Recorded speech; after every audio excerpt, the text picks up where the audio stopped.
Hello my friends and welcome back. Thank you very much for being with me again today.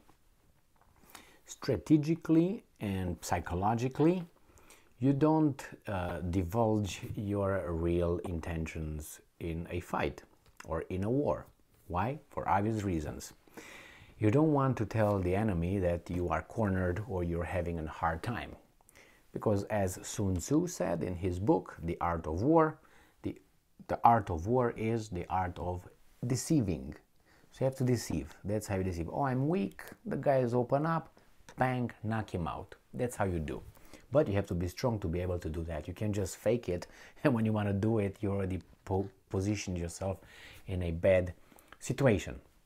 So in this case, when you hear, for instance, let's say the Ukrainians or the Russians saying, we are kind of in a bad shape, well, multiply that with at least 3 to really realize how bad the situation is. And the same thing is for Russians, okay?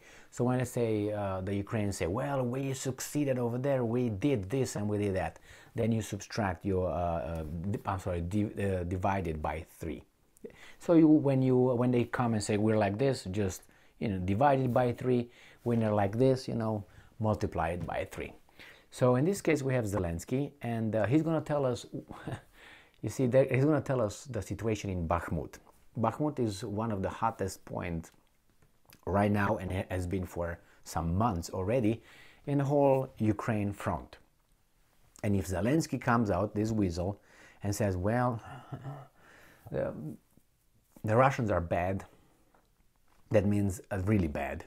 The situation is tensed, that means it's already lost. Okay, so as I said, make it worse because they don't want to say, well, we lost.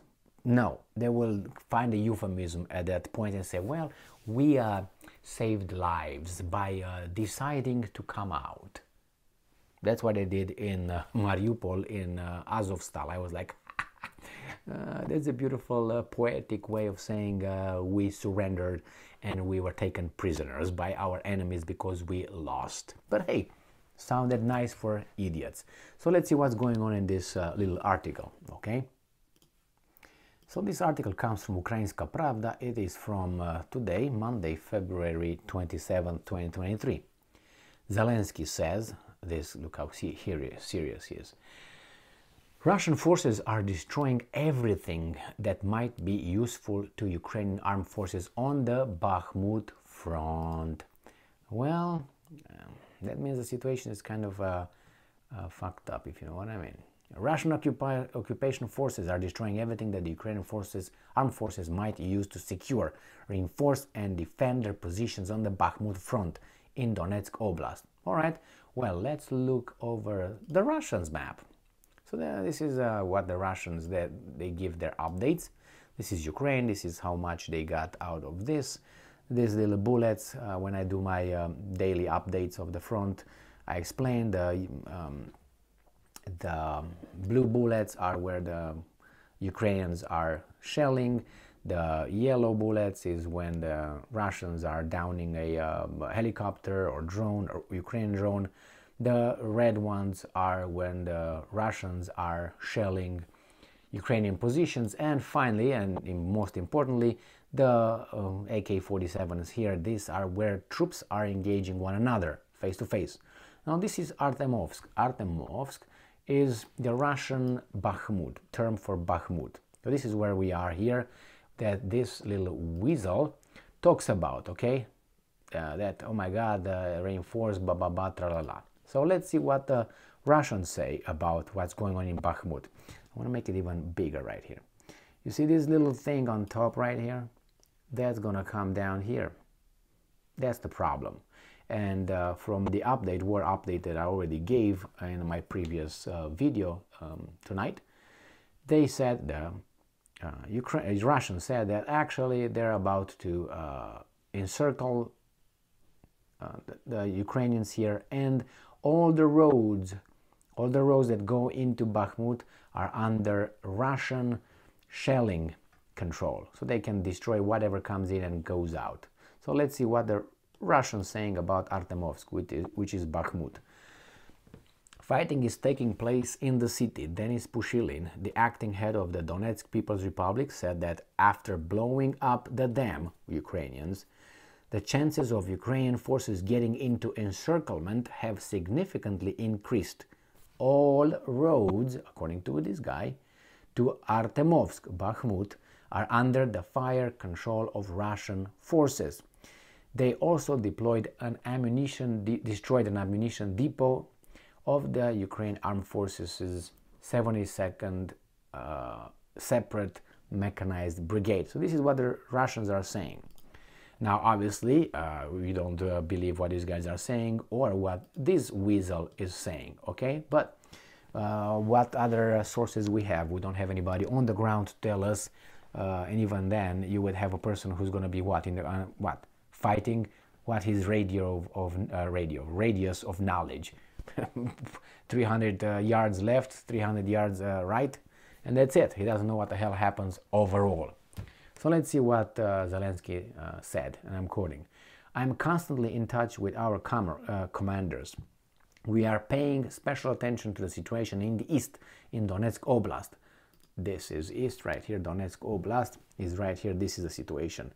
Vuhledar, Marinka, Avdiivka, Artemovsk, which is a Bakhmut, as I said, and this, which they're going to probably encircle this little piece, and they're done. Then Slavyansk and Kramatorsk are open for the Russian advance. The situation is growing increasingly difficult on the Bakhmut front. That means is dead, facing down, going downstream, shot in the back multiple times. This is my translation for difficult. Okay, multiplied by 3. Okay. Enemy forces are relentlessly destroying anything that can be used to protect our positions. That means they're out in the open. They're like you turn on the light in a little dirty kitchen and all the cockroaches are just running around with no way to hide or to protect their positions, to gain a foothold and ensure defense. And I'm not calling the Ukrainians cockroaches, okay? It was just a little figure of style. Our warriors defending the Bakhmut front are real heroes. Yes, and if you would care for them, you would tell them to go back and fight another day in a better position. Why should they be decimated like, President Zelensky thanked everyone who is heroically holding the line on the Bakhmut front and on other fronts in Donbass, as well as everyone who is helping Ukraine's defenders and doing everything to ensure that our defense... I'm not going to parrot these guys' bullshit. This is what bothers me about all this war in Ukraine. This is my take, and bothers me a lot, is that the Ukrainian nation is used to fight the Russians.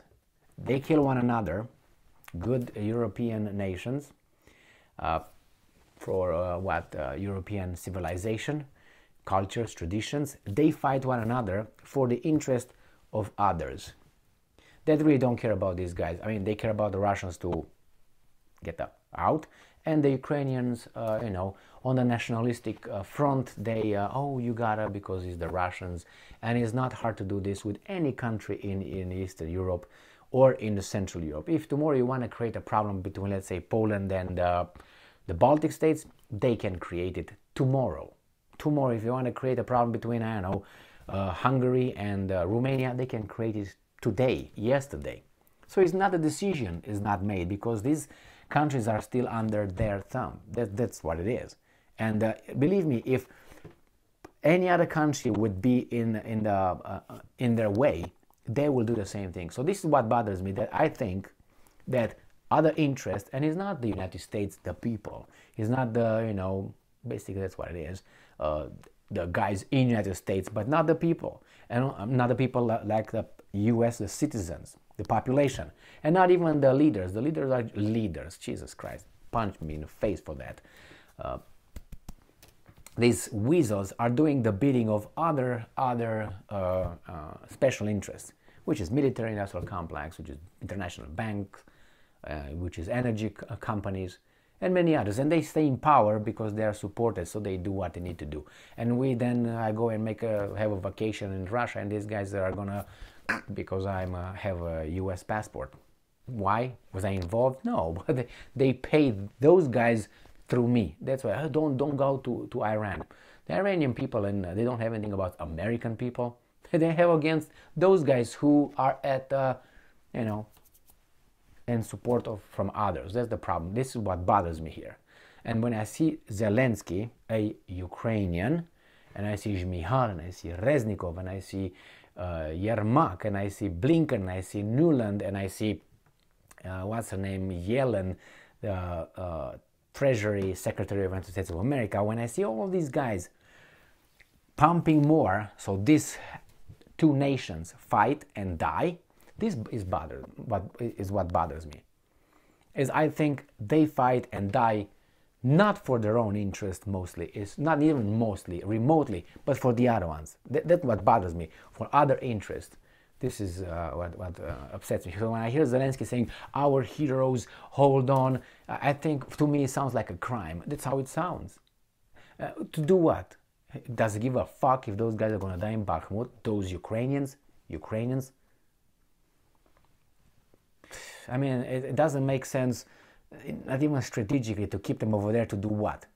Right now, if they have no way to defend themselves, which I think has been already for about 2 weeks or 3 weeks known, get them out. Get them out. You didn't do the same thing in Mariupol. What is that? You knew you're gonna lose over there, and you keep them over there. And those guys in Mariupol, in Azovstal, they thought they're gonna come to NATO to pick them up with ropes or something, or what? Submarines are gonna come and suck them from the catacombs of Azovstal? Really? And then they came out. What if the Russians were exactly what these guys are telling us that the Russians are? And when those guys come out, mow them down. Why didn't that happen? I mean, since they're so monsters, don't tell me international community, because according to these guys, they don't care about it. They're all murderers, criminals, rapists, and all that. But somehow they kept 2,400 people that came out to save lives from Azovstal. They didn't mow. I mean, you may say, well, where are they right now? Well, they didn't do that. They didn't do that. They could have done it? Could, and they didn't. As far as I know, if you have the information that they were mowed down, that's a different story. But I'm certain that if one would have been killed like that, all these weasels will be out and tell us about it. Like, not only one, 50,000 already died like that.